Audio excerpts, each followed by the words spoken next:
Hello friends, it's Rick Lisa's Kitchen and Garden. Today we are going to talk about how to grow water spinach.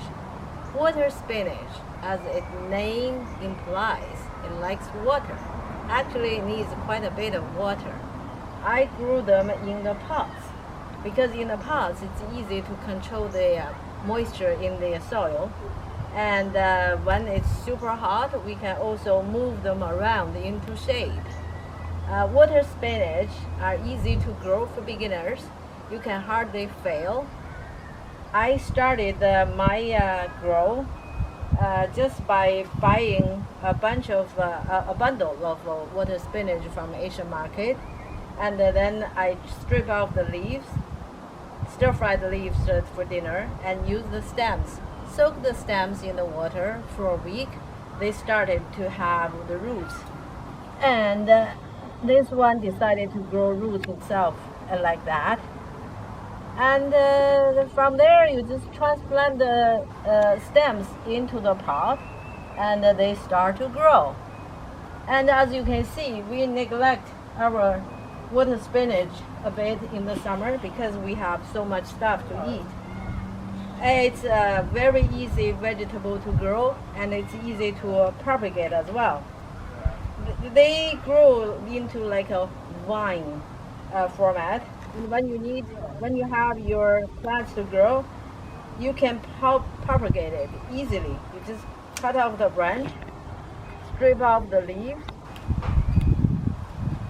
and you can just stir fry the leaves the way you stir fry spinach.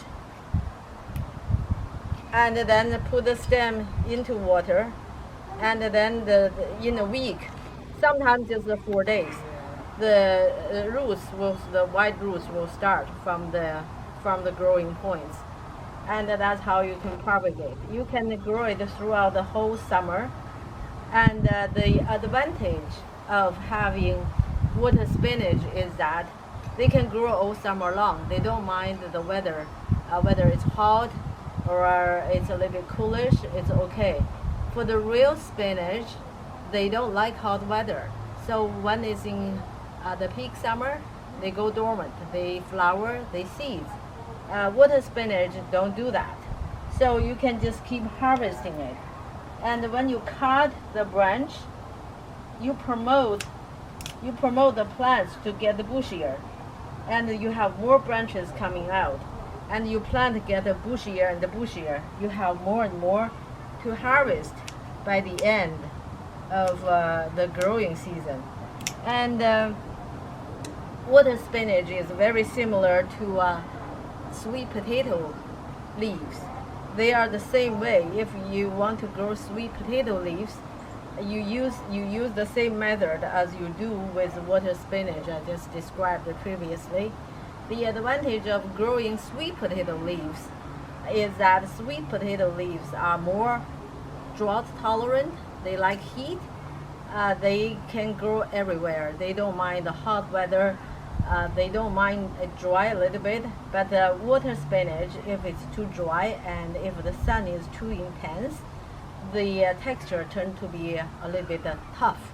And then that is not a preferable texture.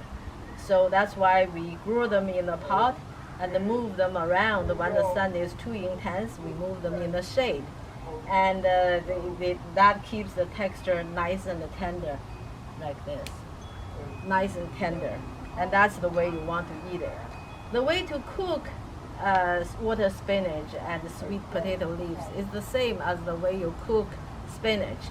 You can stir fry it, throw it in the soup, quick saute, and it's a very good leafy vegetables to have. And in winter, if you have enough room and you have enough sunlight in your room, you can bring them in. You can harvest green in the winter as well. I hope these tips help you. Enjoy gardening. See you next time. Bye-bye. Bye.